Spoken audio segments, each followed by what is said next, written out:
这是谁制定的规则？天而行，天道不会容你。若规则改变，决定了事物如何运转，我有我自己的道。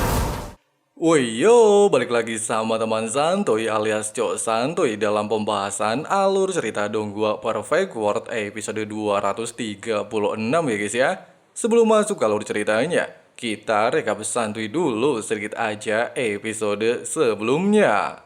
Meski si Hao nyaris kewalahan menghadapi malapetaka surgawi, namun berkat cairan bambu yang dapat memperkuat otot maupun tulang, si Hao pada akhirnya berhasil melewati malapetaka surgawi. Bahkan setelah mengingat pesan Tetua Agung memakan buah neraka, si Hao justru memasuki ujian kehidupan reinkarnasi untuk yang keempat kalinya. Meski hampir frustasi dan tidak lagi menemukan jalan keluar, tapi si Hao secara paksa membakar jiwa primordial untuk menerobos kehidupan reinkarnasi. Sampai akhirnya, ketika si Hao memutuskan kembali ke akademi, serta berniat untuk memberikan buah neraka kepada Chow Yuseng, kelinci imut tanpa terduga merebutnya. Terus gimana sih keseruan dan kelanjutan alur ceritanya? Penasaran ya kan? Jadi langsung aja simetriskan posisi rebahan, siapkan cemilan, inilah waktunya kita baku hantam.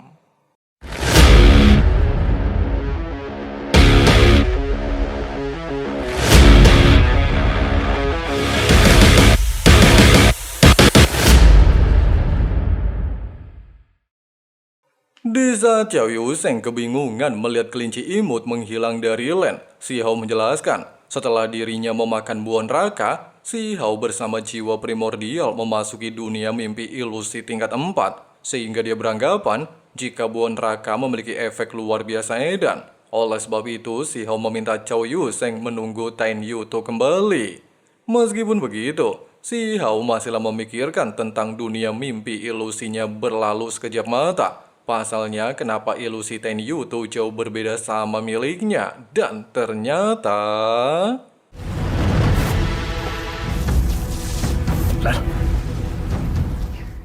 Pada awalnya, kelinci imut sangat berambisi ingin mengatakan kejadian sebelumnya. Tapi sayang dia justru hilang ingatan, sehingga tidak bisa menjelaskan secara detail.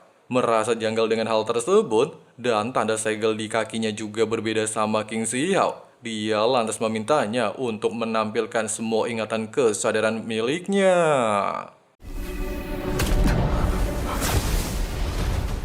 Selain terdapat sebuah tungku raksa, tungku ini juga dipenuhi darah yang terbebas dari belenggu waktu maupun ruang semesta. Kemudian memperlihatkan pertempuran luar biasa hebat antara kultivator di masa itu. Tapi...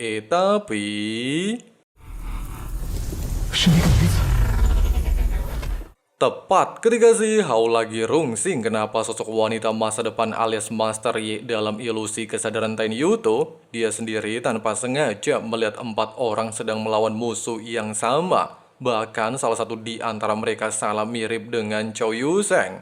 Di saat King Si Hao masih memikirkan hal tersebut, kelinci imut secara tidak sengaja merasakan sosok familiar dalam tungku, sehingga membuatnya jatuh pingsan.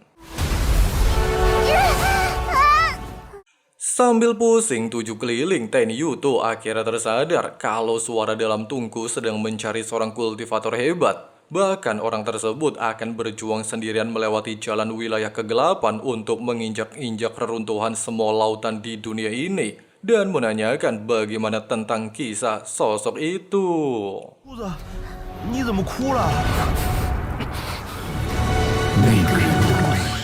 Sambil pasang wajah sedih meski kelinci imut bisa merasakan pedih cukup mendalam, namun dia tidak memiliki ingatan mengenai orang tersebut. Terlebih lagi, si Hao menyadari jika ruang ilusi kesadarannya jauhnya seperti melampaui pesan waktu dan bertolak belakang dengan aliran waktu. Sehingga dengan alasan inilah yang membuat Yuto tidak bisa mengingat hal tersebut.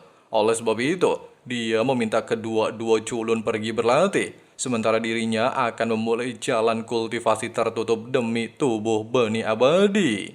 Keesokan harinya, ketika Tetua Agung sedang mempersiapkan tempat latihan, kabar mengenai Huang kini menyebar luas di gunung spiritual Akademi Tianzhen.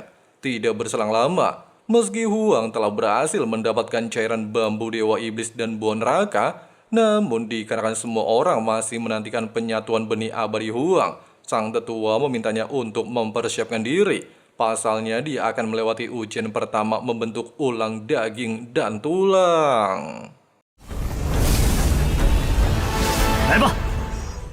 Di saat King Zihao mengeluh karena ujian pertama terlalu easy, tetua agung menjelaskan bahwa tungku obat bukanlah sesuatu perlu dikucilkan. Dia lantas mengubah tungku obat menjadi energi palu raksasa. Hal ini sebagai jalan pertama untuk meremukan sumsum nadi membentuk tubuh ulang. Setelah itu barulah bisa diperbaiki kekurangan dan juga mencapai tahap kesempurnaan.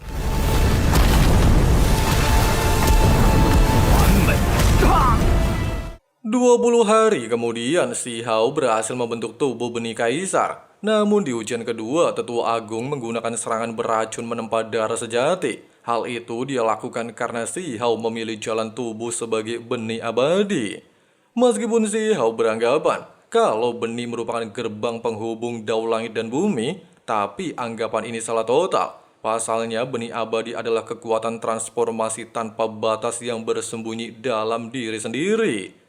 Dengan kata lain, bukan hanya tubuh manusia menandingi benih kuno tertinggi, tetapi rahasia tubuh manusianya juga tidak terbatas, bahkan mampu berkultivasi ataupun berevolusi.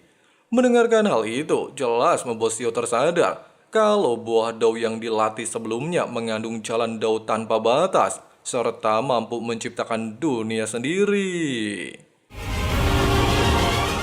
Singkat cerita, melihat Xiao berhasil membentuk dua jiwa primordialnya, sang tetua lantas menyarankan tidak perlu lagi menggabungkan dao langit dan bumi. Dia haruslah mencari jalan dalam dunia tubuhnya sendiri untuk memperkuat jiwa primordial. Meski Xiao mampu membentuk dua jiwa, tapi dikarenakan jalan yang ditempuh menentang kehendak langit, maka tetua agung memintanya untuk fokus bermeditasi. Bahkan demi melindungi Xiao, tetua agung memberikan artefak pedang jiwa bersama teknik penang kekacauan untuk menyatukan kedua jiwa primordial menjadi satu. Hanya membutuhkan waktu yang cukup singkat, melihat jiwa primordial mulai terbentuk dan memerlukan sebuah wadah, sang tetua akhirnya bisa melihat segala ingatan masa lalu Xiao, di mana benih abadi kuno yang pernah dia temukan sangatlah istimewa. Meskipun belum sempurna, tetapi benih tersebut setara dengan wadah langit dan bumi, sehingga King Xiao dapat berlatih di dalamnya serta mencapai tahap evolusi terkuatnya. Tidak sampai di sini, tetua agung mengambil obat langit aliansi Butian untuk memperbaiki wadah langit dan bumi, kemudian menempatkannya ke tanah penciptaan dan menunggunya keluar dari pelatihan tertutup.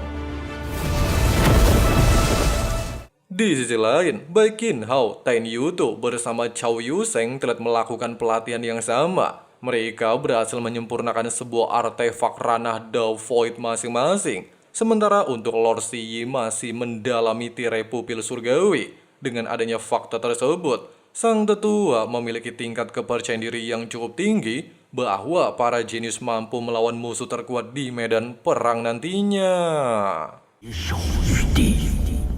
Tidak berselang lama, ketika Xiao lagi kebingungan berada di dalam wadah benih abadi, seorang wanita penghuni tempat ini tiba-tiba saja muncul di hadapan Xiao. Dia beranggapan jika si tampan ingin merebut buah dao orang lain, merasa tidak terima dengan ucapan tersebut. Xiao menegaskan, selain dirinya tidaklah mengetahui pemilik dunia wadah benih abadi, tujuannya datang ke tempat ini tidak memiliki niat jahat. Meskipun begitu, wanita benih abadi kita panggil aja Ayu tetaplah bersikeras melakukan pemeriksaan ingatan. Tapi...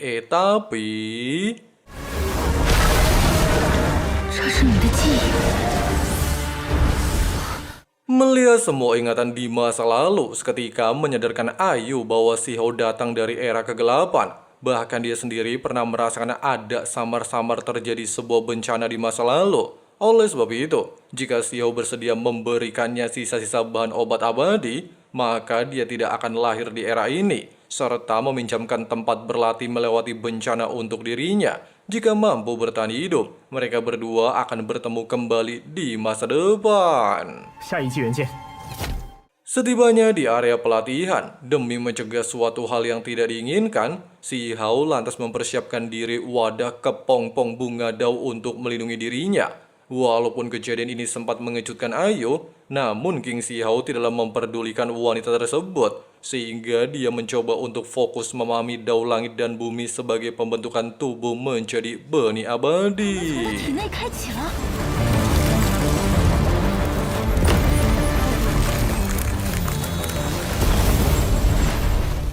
King Si Hao menegaskan, jika ingin menentukan segala jalan kultivasi dao, ibarat matahari terbit dari timur, bulan terbenam dari barat. Namun tidak ada yang mustahil merubah aturan di dunia ini. Oleh sebab itu, dia berniat untuk menentang kehendak langit. 这是谁制定的规则？ 天而行，天道不会容你。 Dengan terbentuknya hati dao serta memiliki jalan daonya sendiri, King Si Hao pada akhirnya dapat merubah segala aturan di dalam wadah benih abadi menjadi gerbang dao agung, bahkan menunjukkan skin baru. Meskipun kekuatan Si Hao belumlah sanggup menahan batas waktu gerbang dao agung, namun jika segala hukum bisa terbalik, dia mampu menciptakan jalannya sendiri yang belum pernah dilalui para kultivator pendahulu. Wadidaw, akhirnya setelah penantian yang cukup panjang, King Si Hao direvamp juga ya guys ya. Dan seperti itulah pembahasan alur cerita Donghua Perfect World episode 236-nya. Gimana guys pendapat kalian? Coba tulis di kolom komentar ya. Oke lah, segitu dulu untuk pembahasan kali ini. Sampai jumpa di hari Jumat depan ya guys ya. Terima kasih banyak buat kalian yang udah nonton sampai habis. Jangan lupa dipencet tombol subscribe-nya dan nyalain juga notifikasinya supaya nggak ketinggalan video menarik lainnya. Di sini Ketua Sekte pamit dulu. See you and bye. Bye. Losing, I feel like you think that this amusing. Sitting there gaslighting and confusing. Was it me? Is it me? Am I deluded? I'm the one who's always sorry, the conclusion. Even though I offer all of the solutions, I wish you loved me like I love you, it's stupid. When I'm alone with you, I never feel lucid. I wish I wasn't struck by Cupid. I wish when I first saw you, I knew this. When I'm with you, I feel so useless. I feel diluted, my heart's been wounded. Silhouettes of you are like a taunt. Never really know just what you want. With you I don't ever feel calm. I can feel the sweat inside my palm. Play with me like cats and a string. You don't understand the pain it brings. You don't ever wanna give me wings. You don't ever wanna set me free.